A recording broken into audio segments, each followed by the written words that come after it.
On behalf of Empower Financing, a big and a warm welcome to everyone joining us for the session, guys. For the session on the effects of COVID-19 on Canadian immigration. An interesting thing about this webinar today is the diversity of the audience. We have folks from more than 100 countries here with us, and that's something, to be honest. I'm really looking forward to this session. Our expert speaker for the day includes Jenny Perez and her colleagues Gabe Johnstone and Catalina Lozada.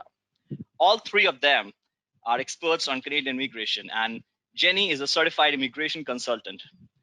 She, along with her team, has handled countless clients worldwide in the last 10 years. I think that's an apt connection between our audience and the speakers today. So without taking too much of anybody's time, let's begin the session. The session is for 60 minutes. For the first half, Jenny and her team will talk a little bit about an immigration scenario and how COVID-19 has affected it. And the next half, the next 30 minutes are devoted totally to answering your questions, guys, right? So without any delay, I'll transfer the presentation rights to Jenny here. Thank you, Arbaz.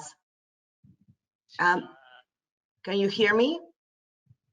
Yes, I can hear you, Jenny, perfectly. You have the presentation rights. You can start sharing the presentation, and stage is all yours. Yes, thank you, Arbaz, again, and thank you to Empower Financing for inviting us and for organizing this webinar. As you can see, we are a very diverse team. I myself came to Canada as an immigrant, as a federal skilled worker candidate in 2002, so over 18 years ago. And Catalina here with us, she came to Canada as an international student herself, and she's in the process of securing Canadian residencies through one of the provincial nominee programs. And Gabe, well, he skipped the process, but he's a Canadian American born in Egypt. So we definitely are proud of our diversity, same as Canada is.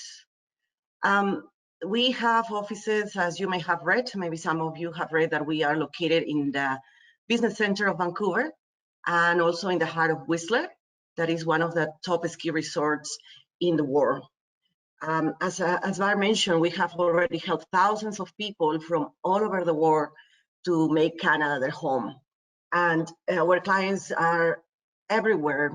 When I started in immigration in 2009, working for HSBC under the Immigrant Investor Program, my main market was Africa, and I traveled almost every couple of months to Nigeria, different cities there for several years, until then settled down in Canada for good and starting a family. So during the last few years, Canada's relatively open and ambitious immigration targets have set it apart among its peers, other developed countries, in the middle of a global growth in anti-immigrant sentiment and restrictive immigration policies. While countries such as the United States and the United Kingdom have significantly decreased annual immigration levels and made it considerably harder for workers and students to immigrate on a more or less permanent basis, the annual number of Canadian permanent residents has continued to rise to levels not seen since the early 20th century.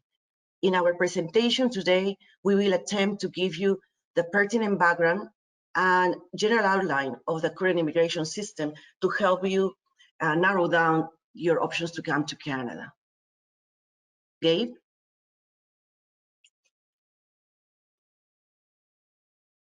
All right. Thank you, Jenny. So yeah, as you may know, Canada has been really open to immigration, especially in the recent years. They have a very forward-thinking immigration program, and it's been designed, just to help economic workers come to Canada, and these highly skilled workers are super desirable here. So Canada is really focusing their programs on, skilled immigrants, people with high education, lots of skilled work experience, and Canadian students, people who study in Canada. You always get bonus points for that as well. So going forward, Canada is really looking for more and more of these immigrants every year. So they are continuously, modifying their program, helping it to bring more and more people to Canada, especially these skilled immigrants. And this is going to continue, at least for the foreseeable future, the next years. And that's just really part of Canada's plan to bring more people to Canada, which we desperately need. Canada brings lots of refugees as well. There's about thousands and thousands of refugees that come to Canada through the refugee program. So that's just another way for people to come to Canada. The rule economic immigrants is, it's set in stone. It's pretty simple. I imagine most of you have, heard about express entry or a provincial nominee program, something like that.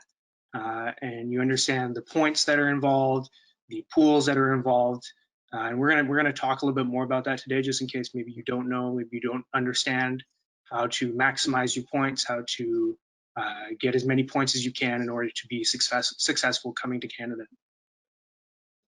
Most of you, if you're looking to study or work in Canada and then go into immigration, are probably going to go through express entry, since you're going to have that background of work experience, the background of education, and the age factor as well.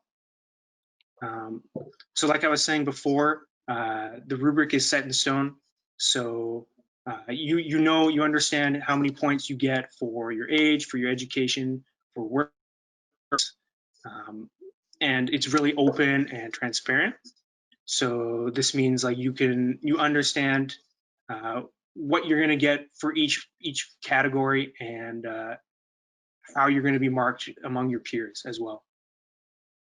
One thing that is difficult for immigration in Canada is sponsorships.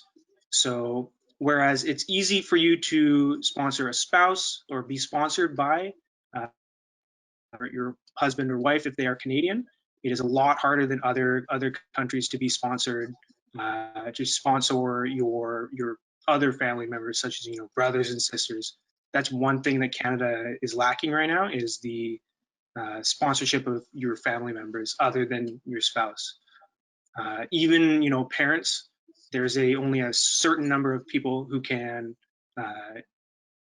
sponsor their parents and come to Canada each year. And that sign up is, it happens one day of the year, and you have to be on your toes and ready to click the link and try and sign up as fast as you can to get into that. So it's a little bit challenging.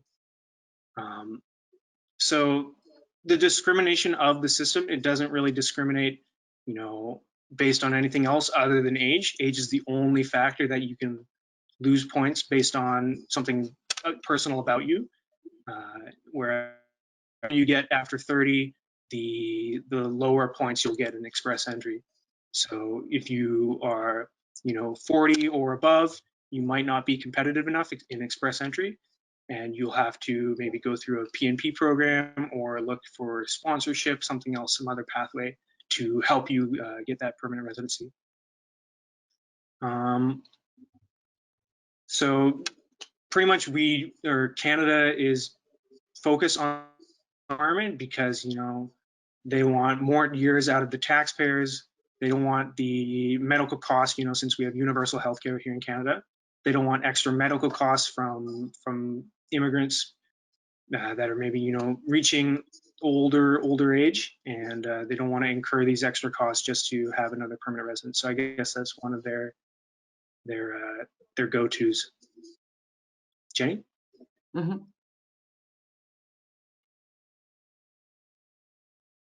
Okay, so Canadian immigration by the numbers. So in 2018, Canada received over 300,000 permanent residents for the first time since 1912.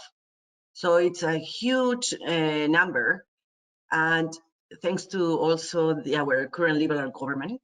And in March 2020, Canada announced that has the intention to receive between 360,000 to 390,000 permanent residents between 2020 and 2022, which is around 1% of the Canadian population. Now, due to the pandemic, these numbers might be revised at the end of this year, but still they plan to continue with these ambitious immigration targets. So we shouldn't worry. There's no sign that they will not do it. Around 3/5 of all new permanent residents apply for permanent residency through one of the economic classes. So the majority come here through one of the economic classes, and that's what we are going to explore later. The rest come here through family class, as Gabe was explaining. They come through sponsorships, or they come through other alternatives like humanitarian and compassionate grounds. As of the 2016 census, around 20% of the entire Canadian population was born outside Canada. So that's huge. And if we only take Vancouver and Toronto, the percentage is above 40%. So we are we are diversity at its best. So, Gabe? Yeah, so like Jenny was saying, we're an extremely diverse country. We're a huge country as well. So that gives, you know, a lot of different area for people to be different, people to be specialized and things like that. So since we're so large, we have, you know, a couple different climates. We have different regions that, you know, speak a different language, such as Quebec, where their main language is actually French. And since, you know, Quebec has been sort of its own autonomous region almost inside of Canada, it's very distinct from, you know, the rest of Canada. They really like their French. They like their own independence. So there's been talk about, you know, Quebec separating from Canada. It hasn't happened yet, but they're thinking about it, and you know, it's a really interesting place to go and visit and see the difference between Quebec and the rest of Canada. Yeah, Canada being diverse, it is also one of the most tolerant democracies in the world. We have a really high human development index, so the quality of life is really good here. You know, we've got good middle class, pretty strong middle class, and the welfare here is pretty good. I'm not sure if you guys heard about the Canadian benefits going from COVID, but you know, it was announced really quickly, and the response, you know, $1,000 a month for pretty much anybody who signed up. You know, really just shows the commitment Canada has to, you know, keeping its residents safe and working and, you know, supported by the government. You know, in many ways, we're similar to the US, you know, especially since we live so close. You know, 90% of the population lives within 100 kilometers of the US border. So, you know, we share a lot of things. We have really strong trade agreements, and we kind of play off each other. I mean, the US is a lot bigger, a lot more influence in the world, but Canada kind of plays along with that. They have a lot of similar tendencies and culture as well. So the three big cities in Canada, Toronto, Montreal, and Vancouver, many immigrants choose to live here since they want that urban lifestyle. And they want, and all the good, you know, tech jobs, finance jobs are all going to be in these city centers. And that attracts more than half of all newcomers to Canada. So most immigrants are coming to live in one of these cities. So Toronto, it's our largest city in Canada. It's a massive city. It's the fourth largest in North America. So it is our, you know, business and entertainment capital. It has one of the world's largest airports, and, you know, it's famous for many things. Among that, you know, the film festival, all their different sports teams, you know, Maple Leafs, Raptors, Blue Jays, all these sports teams. Many, they're the only one in Canada to participate in the American professional leagues. Montreal, you know, as I said before, French speaking. It's actually the second largest French speaking city in the world.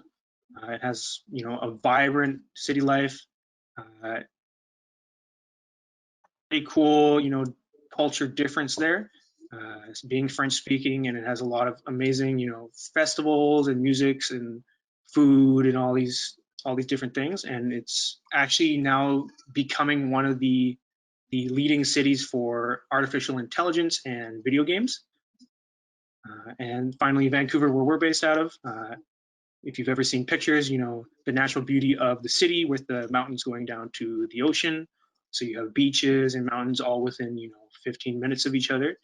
It's pretty amazing. And you know, tech companies, you know, such as Amazon, Microsoft, coming in and building or planning on building giant offices here, adding, you know, tens of thousands of jobs to the city. It's pretty attractive, you know, if you like that outdoor recreation lifestyle mixed with your tech job.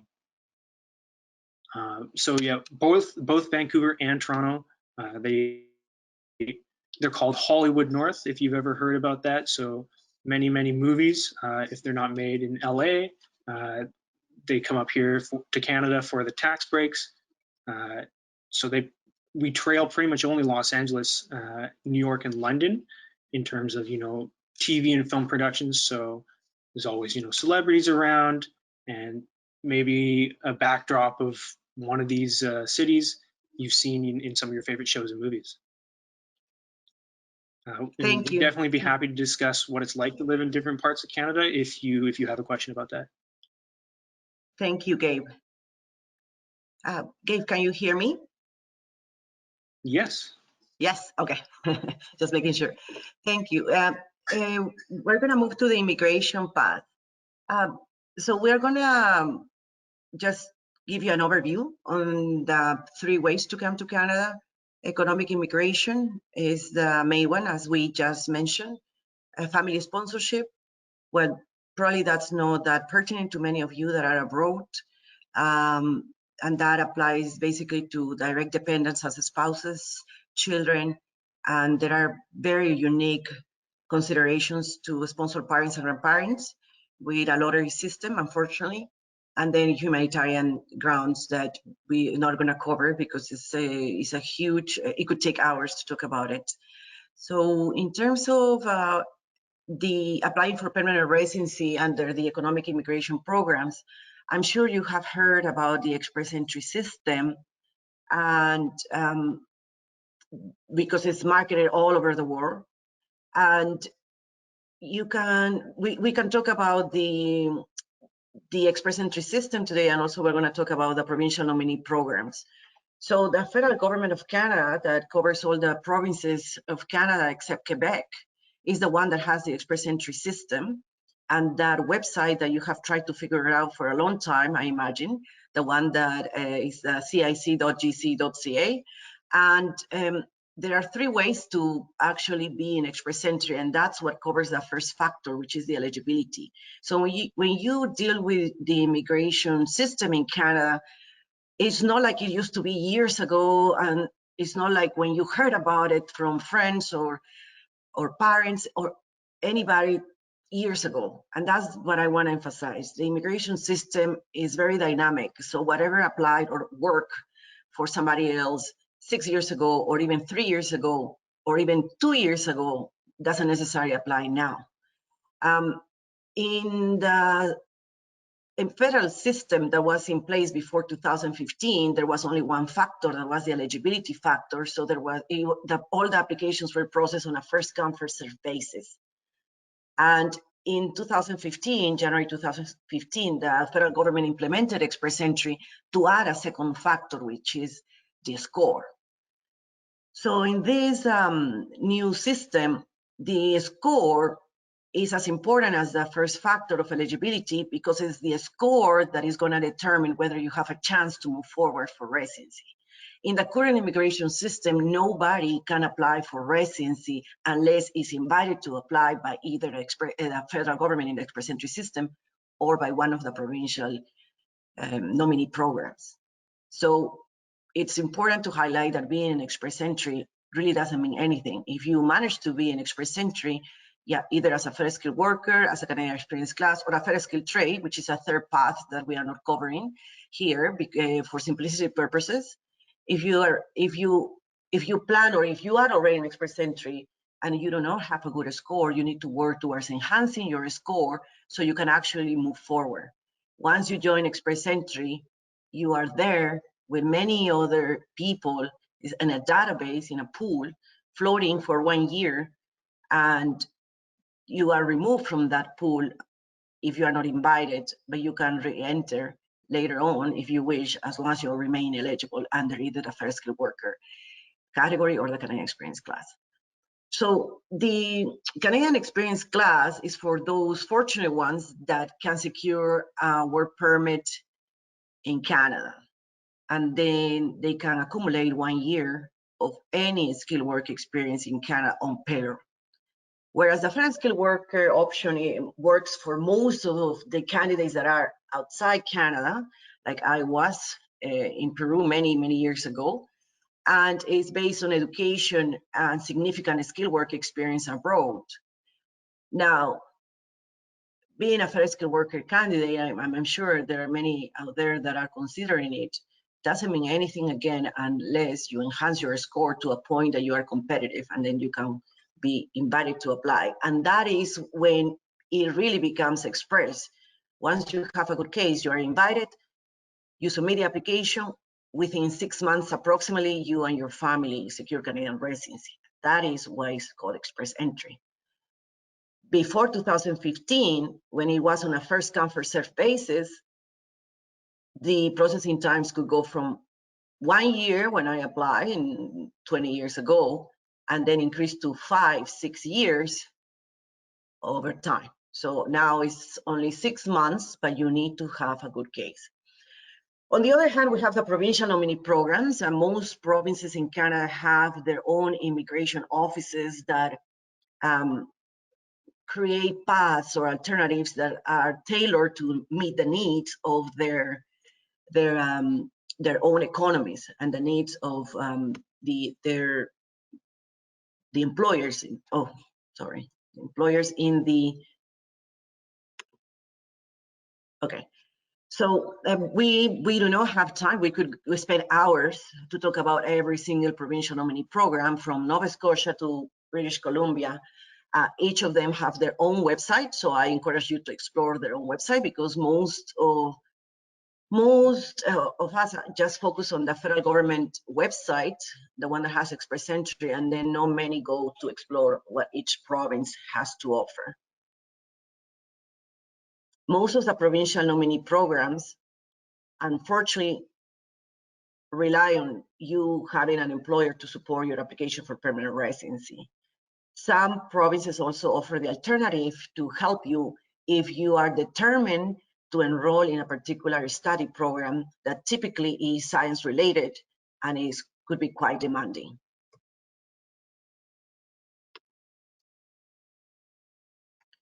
So as you may already know, the key elements to apply for permanent residency through one of the economic immigration programs is to take a language test.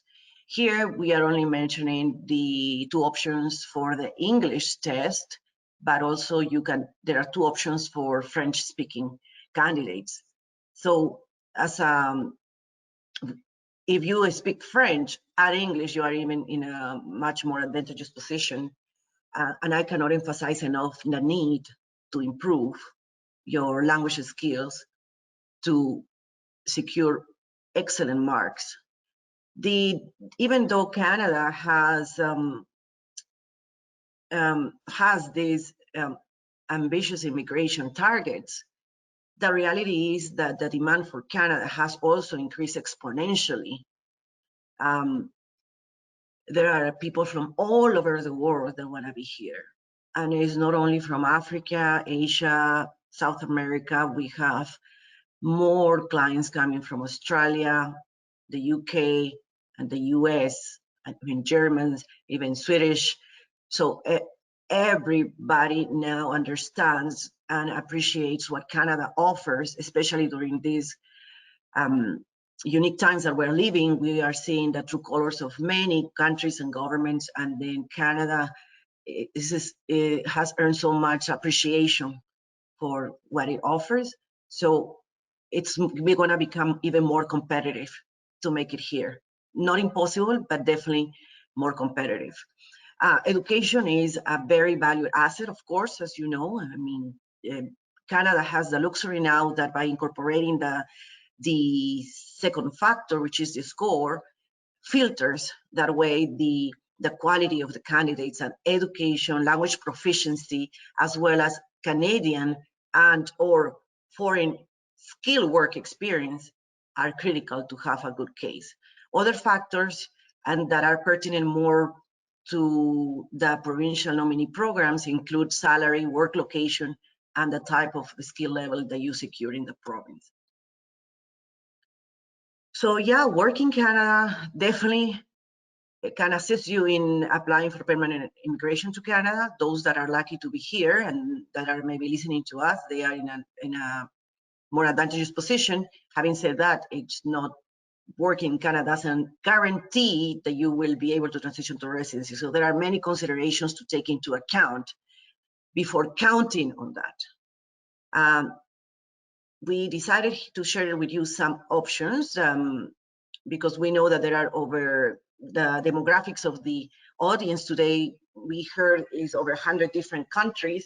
So we wanted to share with you some of the options that are very common and the least difficult to secure a work permit in Canada. You may have read about the International Experience Canada option that is for countries that are part of the Commonwealth, and they apply for a 1 year or 2 year open work permits just using their passports. And same as many Canadians travel to other countries for a working holiday experience, then we welcome also other working holiday candidates from Australia, England, Ireland, Scotland, Germany, and many other countries. Now, I wanted to bring to your attention that in the past few years, some private organizations known as the recognized organizations have gained more popularity because they have been offered some spots by the Canadian government to provide these spots to countries that typically wouldn't be eligible to apply for these work permits. There is a cost for that, obviously, and you will need to contact the recognized organizations to explore the quota for your country and then the cost that it differs per country. Now, I also wanted to bring up the free trade agreements. There are some trade agreements that we try to use to help our clients that are abroad to come to Canada, and especially because we want to, if they need or if they have a job offer in Canada, it's important to make it as easy as possible to the potential employer in Canada to bring them. Otherwise, they will, it's not that they will prioritize them. So we cover the trade agreements that we have, like for example, in South America with Colombia, Chile, Peru, and also in North America, NAFTA, for example, with the US and Mexico. There is also this Trans-Pacific Trade Agreement that's with Australia, New Zealand, Australia, Japan, and Mexico as well. And there are other trade agreements, each with their own unique requirements. And the trade agreements, the employers do not have to apply for a labor market impact assessment or LMIA that maybe you have read about. LMIA is the most demanding way for an employer in Canada to bring a foreign worker. And it represents most of the time a lot of effort to prove that nobody in Canada can perform that job. And it can take several months to be processed. So most employers are reluctant to pursue that path. And that's why we try always to explore LMIA exemptions, LMIA exempt paths that would make it easier to the employer to go through this process and bring a foreign worker. And on the same way, it make it easier for the foreign national to come. Then the temporary foreign worker program is exactly what I was just talking about, that involves the labor market impact assessment. And I'm gonna ask Catalina to help me cover the option of the studies in Canada. Catalina? Hi, yes, Jenny. So studying in Canada, my path here in Canada as an immigrant was as a student. I arrived here in 2018. Like you, I was looking for different options to immigrate to the country. I was approached by a company in Colombia that offer programs in the United States and Canada. In the end, I chose Canada because one of the most appealing things that studying in Canada has is that you can also work at the same time. So that's why one of the biggest reasons why I chose Canada. Then when I arrived here, I found many other reasons that gave mention about the cities and all this immigration process that is really interesting. I started studying in college, and I'm mentioning my story because it's very important not only to check that if you find an institution, it is in the list of designated eligible institutions from the government, but you also must check that you can get a postgraduate work permit upon your graduation. Why? Because if you get this postgraduate work permit, you may be able to work in Canada after this, and if you're a student in good standing, and this will help you gain valuable work experience that will be eventually really good for your points if you want to pursue and get a permanent residence in Canada through the express entry or through the provincial nominee program, as I am right now. So the eligibility to get a postgraduate work permit is basically to complete a program of at least 8 months or 900 hours. You have to hold a valid status, so you must apply when you have the your study permit is still valid. And you have to be a full-time student in good standing. You must apply within 180 days after you receive your transcripts from your school.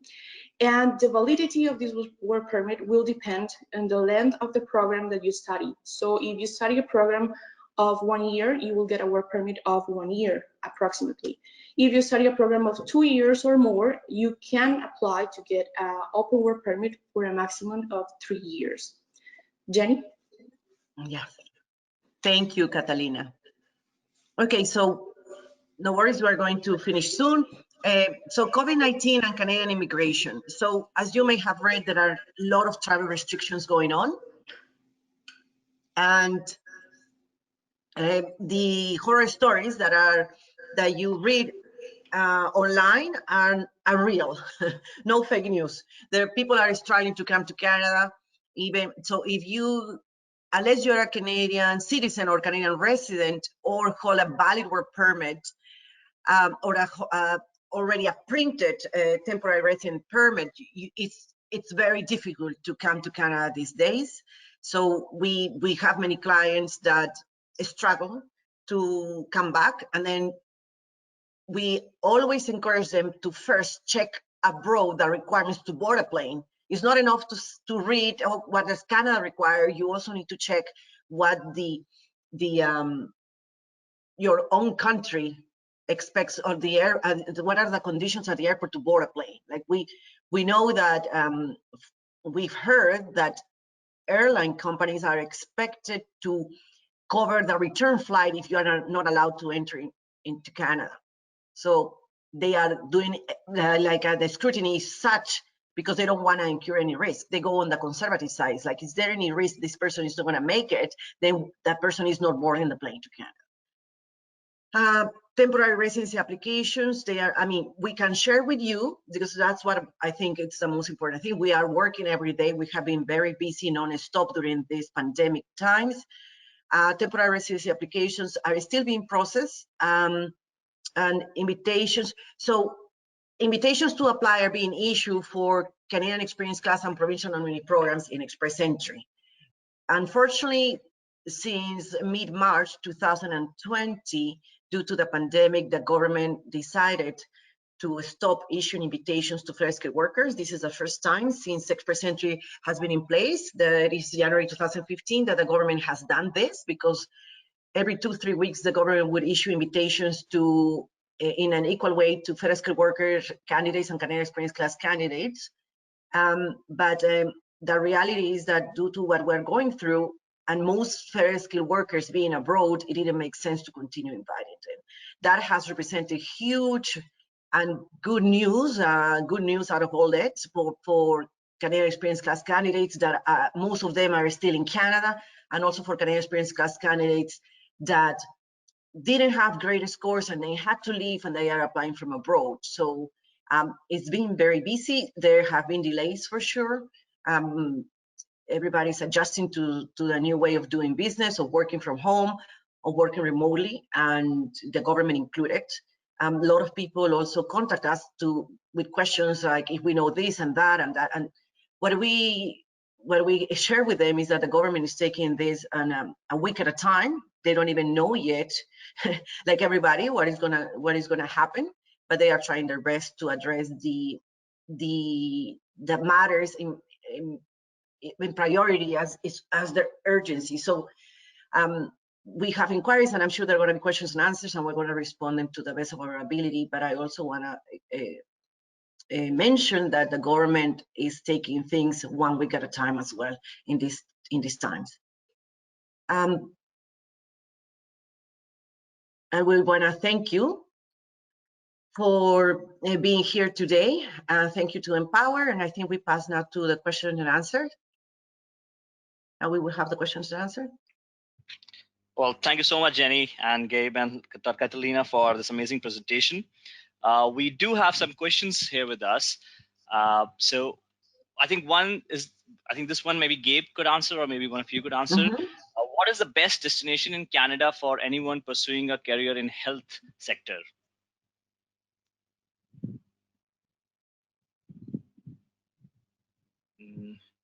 Is Gabe there on the line? Yeah.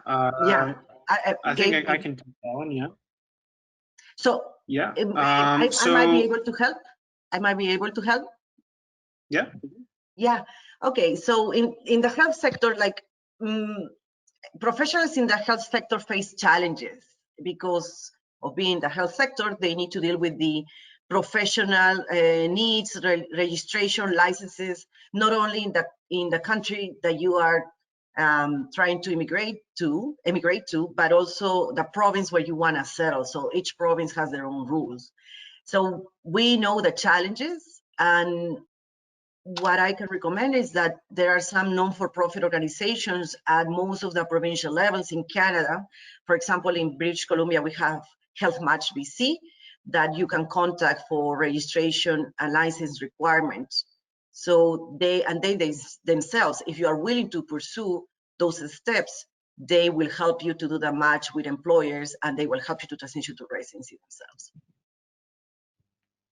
Does that answer your question? I hope so. Yeah. One of the attendees asked a question: will the score for for the Canada PR Express entry, would that be in any way affected or reduced due to the COVID situation this time? Sorry, can you please repeat the question for me? I'm playing with the webinar tools because I don't know what's going on. No issues. So the candidate, the audience, one of the members actually asked this question: will the score, for the express entry, will that be in any way reduced because of the COVID situation at this point of time? Will the score in express entry will ever? I mean, it's a score cutoff actually. The point system will, for everyone, will that be in any way affected for anybody who's applying? Yeah, well, we have seen, yes. What we have seen is that since March, so we monitor the scores in express entry every couple of weeks. Like it's like it's like the stocks. Nobody really knows what the score needed to be invited is going to be until actually the invitation has taken place. And typically it has been every 2 weeks since 2015. Now, the reason why you read that the scores have come down, as I explained before, is because they are not inviting first skilled worker candidates since March, but at some point they're going to start inviting them again. Now, if you can check the number of people that join, so that the way the express entry system works is people are invited and they leave the pool, but more people keep coming in. So the way the express entry, the way Canadian Experience Class have benefit from the drop in points is huge. A candidate with 440 points a year ago, I would have said you need to do something to improve that score. Now it's like excellent news. Even if you have 435, I have some hope that the scores are going to continue coming down a little bit more until they start coming up again aggressively. So that's just me. And I would say to anybody that has a good score as a first skilled worker candidate to have hope that it's a matter of just maybe a few months for them to be back in the pool and back being invited. I don't know if that answers the question. No, I think it does. So I think a certain section of our audience here are aspiring students for Canada, right? And I think and a lot of them actually have asked this question because their fall 20 semesters have all gone online for now, at least, and something that you mentioned in the presentation itself. So in any way, will that affect a postgraduate work permit, and I mean, furthermore, their chances to finally immigrate into Canada as well, in any case? The government has already announced that anybody that is forced to study online, given the current circumstances, will not have the chance to apply for a postgraduate work permit affected. Understood. Yeah, so Got it. And similar to that question, there's a certain chunk of students who are currently in the US and pursuing their masters or MBAs as an international student. Does the procedure is that procedure different for them, or in any way they need to keep certain things in mind while applying for an express entry? Yeah, well, typically the candidates that we speak with that are in the US and completing masters, they have the advantage of having 2 post-secondary credentials instead of just 1, which contributes to the score in express entry. But still, I want to emphasize the need to do well in the language test. Got it. Okay. And to that language test, I think there was a question that so if there are candidates who have maybe an English background, but they don't really speak or write or can understand French, will that limit their work destinations in Canada? If they can only speak French? No, they can only speak English, not French. Oh, no, not at all. Not at all. No, well, if you plan to go to Quebec and you want to have a career there, definitely. And don't get me wrong, there are a lot of people that live in Quebec, and then Gabe also can elaborate on that. There are a lot of people that live in Quebec that do not even speak French at all, and so they can work there. It depends on where in Quebec they settle. However, in the rest of Canada, English is what everybody speaks. Like I have a very small knowledge of French, and I don't need it. So yeah, don't be intimidated by that at all. Understood.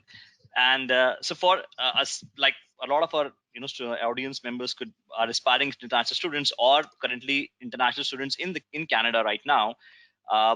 Few of them actually have asked this question: will the work experience acquired during their studies taken into account while applying for maybe an express entry, or furthermore, maybe we can also add to this question the part-time experience acquired during the studies, will that be counted when the point system will evaluate their profile? If the experience is in Canada, no. No. Okay. Got it. And then there was there was another question that a person asked: is there a possibility of staying in Canada while waiting for a PR? Maybe. Of course. I think that. Okay, got it. Well, yes, of course. So it's possible. I mean, we have many people that are here either as visitors or students, like either as visitors, workers, sorry, that are, or even students that so it depends, right? Each case is different, but I would say in some cases, you do not need to be in Canada to apply for residency, or you do not need to remain in Canada while you wait for your residency. I'm asked that question. And in also some cases, you can stay in Canada while you wait for your residency to come through. It all depends, but regardless, if you remain in Canada, you must maintain legal status, any type of legal status until your permanent residency is approved. But it depends on the circumstances. So this is a very general question, like, yeah. And a few of them have actually asked this question: does Newfoundland have a provincial nomination program? That's a good one. Gabe, does Newfoundland have a provincial immigration? It's probably if they do, it's very very small, and it's not very aggressive because we have never used it ourselves. Okay, got it. And yeah, I'm checking, just and a quick add on that. Yeah. No, I don't. Yeah. Yeah, they do have a nominee program, but as Jenny said, it's quite small. I mean, not a lot of people live in Newfoundland anyways, but if you're interested in living there, then it's definitely something to check out. But yeah, they do have a PNP. Got it. And so I think a number of questions have been around the cost associated with the express entry program. Is there any fixed cost, or does that differ from profile to profile? How does that work in this process? Well, it is there is a fixed cost, but it depends on the family composition. So there is a fee for the main applicant, and then there is a fee for the spouse and adults, and then the fees are lower for children, for minors. So for the main applicant, Gabe, help me here, or Catalina. So it's around 1,400 Canadian dollars for Correct. each adult, around that. So it's very inexpensive compared to other countries. Understood. And will age have an effect on the chances of being approved for maybe a express entry program or some other? Huge. Okay. Huge. So, I mean, in which way? I mean, the older you get, the difficult it is, or the other way around? Yes, as Gabe explained, the comprehensive ranking system, which is the system in the core system in express entry, is very cruel, and candidates start losing points when they turn 30 years old. Oh. Yes. Okay. So. Exactly. I know. Yes, and that's what I think I mentioned at the beginning, that the competition to come to Canada is fierce, and if somebody wants to make Canada their home, they need to start preparing and planning and taking control of that, because understanding how it works then gives you confidence to know that you are working on the right ingredients to make this dream happen, because it's a very black and white system. It's predictable, but you need to know what ingredients you need so you can have a good score. Okay.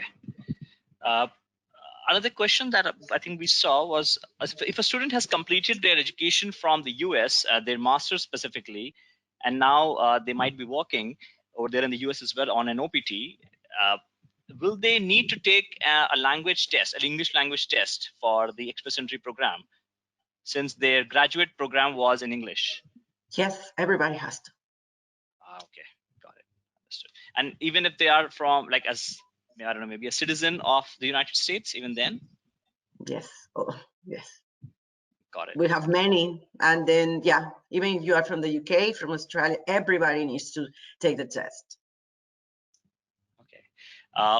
Will the current scenario where the IELTS test has been moved to an online mode, will that changes a bit of an eligibility over there, or it stays the same throughout? I mean, I'm sorry, does that can change? you So can the you repeat that question? yeah, sure. So the IELTS language test has been moved to, like, an online way, an online mode of taking that test. Does that change any sort of like eligibility criteria in any way, or will there be relaxations around it, or is it still the same? It's just anybody who wishes to take the test right now can do so on their risk, or they can wait for the physical mode. No, it's a requirement. You cannot start doing anything without the language test. Okay, I think so. We have clients driving hours to other cities where they can take the test. Yes, it's a strict requirement. Understood. I think there's another question around the destination around a certain bit of a industry. So if someone is working in a renewable as a renewable energy expert, are there any destinations that particularly cater to that industry, or is it totally everything is open to you and you should explore as in all the opportunities that come their way? Renewable energy expert. Yeah, well, I mean, the candidates that have expertise in a specific industry, they should explore and read and learn about what particular provinces offer. So having said that, they also should remain flexible to go to provinces where they can have. So for example, a lot of people wish to initially go to Toronto or Calgary. So I understand, because they find that there are industries align, or they have interest in what those cities particularly offer. But I would say that people need to remain also open about and be more flexible, because once they secure residency, regardless of the province where they go to at the beginning, they can live anywhere in Canada once they secure Canadian residency. So yeah, there are particular provinces. I could probably say Alberta, or I could probably say other province, but I'm not an expert in that. So I don't want to mislead anybody with my limited knowledge there. No, that's all right. And so there's another question, a very maybe an interesting one, and I think I don't know, maybe you can shed some light on that. So why does Canada always look for immigrants? Is it because people are overqualified there, or is it just the need for opportunities that they have? Now you are waking up this passion on me about like how I feel about Canada. Well, and I think this passion is shared by everybody in the team. Canada is huge. Like I've been very fortunate to travel to many countries around the world, and to live and experience the tolerance to immigrants in different parts of the world that claim even to be very tolerant and very open to immigration. What I can tell you with confidence is that when I come back to Canada, I feel like I'm at home now. And there's no country in the world that is so ahead in immigration as Canada is. It's way far from being perfect, but it's a country where you feel safe, and where the government takes care of us in a reasonable way. And why we need people? Well, we are huge. Like if it was for me, and it's good I'm not the prime minister here, I would open. There's like, oh, it's such a much space. I would open the borders even more. But also, the success of the immigration system over the years also is due to the filter, because Canadians have done a good job filtering candidates and maintaining a well-balanced immigration I would say demographics or components between like helping refugees, bringing economic candidates, also investors and entrepreneurs. So it's a good balance. The age of the population, I mean, that's something that nobody can deny. Canada has an aging population, and most Canadians understand and know that we need a younger population to take care of the one that is aging. So, and it's a country that is rich in resources and tourism in standard times. So there is work here. There are work opportunities. It's huge. It is not dense. So why wouldn't Canada continue attracting immigrants? But they have to be the right immigrants. Got it. before we move on to another question, I think some people are definitely asking how can they get in touch with you after the session. Well, let me tell you that I will be sharing a link to schedule a consultation with Jenny and her team after this session. About 2 hours after the session, we'll be sharing an email with the recording of this webinar, along with a consultation link that you can choose to use if you want to book a session with them, with the team. So having said that, moving on to another question, is there any way where students can, or expiring professionals even, can check their eligibility for their maybe an express entry program? Somehow they can self-evaluate, or is it something maybe only an expert can do? Yes, you can. The government website is the government website. The government has a very generous website because it has so much information in it. But unfortunately, I have to warn you that you will spend a lot of time trying to figure it out, because most find that themselves just going in circles. It's too much information, and that's why we're so busy. And yeah, you can check the government website. There are links there, tools there. If you want to take ownership of this process and have a clear picture of either you are on the right track, or a clear picture of where you stand, what you can do, maybe as it was suggested, perhaps a one-to-one consultation should be booked to have the right picture about your particular immigration options. Understood. Got it. So also, so there are a lot of aspiring students who wish to study in the Canada, and then they apply for an express entry program during the course or after the course, right? And these students normally have their undergrad done from their home countries and are willing to go for a graduate program or a postgraduate diploma in Canada, and after that they wish to apply for any of the express entry programs. Is there a very hard and fast rule that a person needs to have their graduate program done before they apply, or will a substantial work experience with an undergrad degree would still be good enough for applying for an express entry program? It depends. So yes, I mean, a candidate that has education, definitely that's good. A client that has experience, work experience, that's good. Having just education is not enough. It has to be the right combination of work experience and education. But I mean, that question can be a little bit specific to say, yes, he will be fine or she will be fine. Like in that case, probably a consultation would be best to see what exactly is, yeah. Understood. And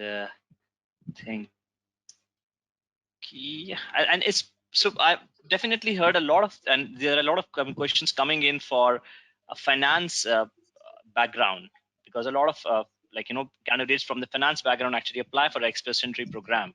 Do you think is there still a need for candidates from that particular background, or since that has been something that's been there for a last couple of years, that's on the decline in the last couple of months, or what has been your estimate about it? I mean, I have a lot of consultations with professionals in the financial services industry, and unfortunately, I wouldn't say that they are in the top, in high demand, or yeah, I wouldn't say that. That's true. So their concerns are valid. But I mean, again, that's from the career perspective, right? Because from the immigration perspective, on a case-by-case basis, it's not that you need to find a job. It depends on the circumstances. So we have doctors from Norway, Sweden, that come to Canada, and they work as the medical assistant, medical admin, the receptionist at the clinics, because they can't work as a doctors. And until they take the steps to validate their qualifications here to practice in medicine, and they do it. So also, I mean, I know it's not ideal, but also we all need to be realistic that anybody, well, not anybody, most of the ones that come to Canada as immigrants, including myself, we have had to pay our dues. We are welcome in a new country, and we need to make a huge effort now to be good candidates and be selected to get Canadian residency. And on top of that, once we get here, we need to be prepared to take a step back in our careers and work very hard to catch up. And I can tell you myself that I pay my dues when I came to this country. I came as a Canadian resident, and I still invested in education. So I had already years of education in my country, in Peru. I landed as a Canadian resident, so I didn't need to pursue studies from the point of view of many people. But I myself consider that if I wanted to catch up, if I wanted to get into the labor market in Canada, I needed to invest in further studies, and I did. As I got here, and at the next week I started my master's degree, even though I was a Canadian resident, and an expensive master's. And then after I finished my master's, I understood that I needed to start from scratch, even though I had years of experience in my country. And I worked very, very hard.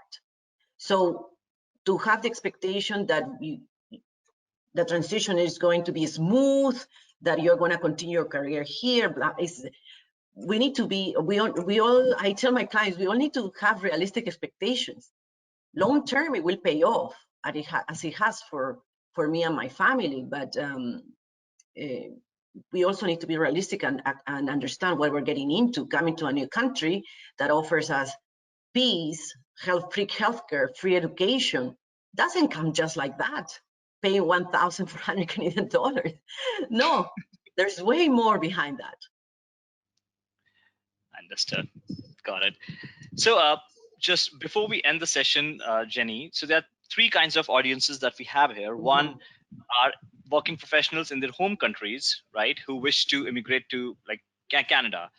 And then there are working professionals in the US or maybe in Canada who have completed their education over there and currently are on their post graduation work visa. So they definitely can start their process, for an express entry program right away, if I'm not wrong, right? So they can create a profile, they can register, become a candidate, like many hundreds of other thousands on the planet. Yes, they can. And so, but there are also third segment. that doesn't mean anything, but yes, you can create a profile. Exactly. Yeah. I mean, also when I asked that question, I also wanted to understand. I mean, if they wish to reach out to you, this would be a right time for them to reach out and start their process as well, right?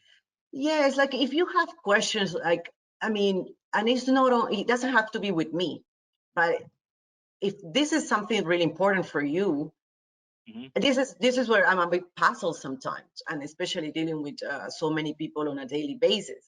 If this is such an important step for you and your family, like why do you just rely on forums and on what you read on internet?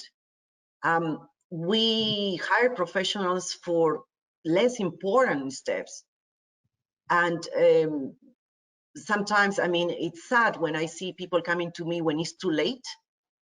Like their scores, for example, in 2017, the scores in Express Entry, they were at 413. And I remember that I spoke with especially many clients in India or Africa. It's like, just get in the pool right now and do this and that. Oh, the scores are so high. It's like, just get in and do, please, this. The ones that listen to me, now they are Canadian residents about to apply for citizenship. But there are others that they come to me, oh, I heard that you helped this friend 2 years ago, but now I want to do the same. Your score is now 413, but you miss it. Right? So you miss it even though you both started at the same time. You were still looking. It's like, oh, people contact me. It's like, oh, I've been dealing with Express Entry for 3 years. And it's the first time they contact me. I'm like, it really is like, so for me, it's I think that it's not as important. So anyway, just something to think about. No, definitely. It doesn't need to be with me again. Nice. It can be with some another professional in the industry. Definitely, opportunities like this should not be lost like that, actually. So the final question I'll ask: there are a lot of aspiring international students who ultimately wish to immigrate to Canada. What would be when would be the right time for them to reach out to you and book a consultation call? They haven't. So go ahead. Yeah, like yeah, I know. What is the right time? I would say when they are close to finish their studies, even though it depends, because sometimes I have some. It all depends. It all depends because a person that doesn't have a credential of education, then yeah, it's too soon to explore. But also there are things that can be done while the person is studying, depending on where the person is, that would allow that person to have a better case at the time that they graduate. So yeah. Understood. So it could be that as soon as they receive an admit from a Canadian university, they can at least have some sort of a consultation with your team to understand a possibility of what the process can look like. If it's a Canadian place, a Canadian university, I would say maybe when they are in the last year before receiving their degree. Okay, understood. Got it. Okay, I think we've covered all the questions from the session, and thank you so much, Jenny, Gabe, and Catalina for being with us here today and taking out time from a busy schedule and on a Saturday. Thank you so much. Yes, thank you, Gabe. Thank you, Catalina, and thank you, thank you as well for doing all this, and thank you to everybody that joined us. It's totally a pleasure, and I thank all the people who joined us for this session. I hope you really benefited from this session and from Jenny and her team. We'll be sending out the recording right after this session. About 2 hours after the session, you'll receive an email from us, which will also have a link within that particular email as well to apply for a consultation with Jenny and the team. And if you wish to, please go ahead. And yeah, I hope we really helped in your career, in your aspirations, in your future. And all the best, guys. Do well. Thank you so much. Bye-bye. Thank you. Bye-bye.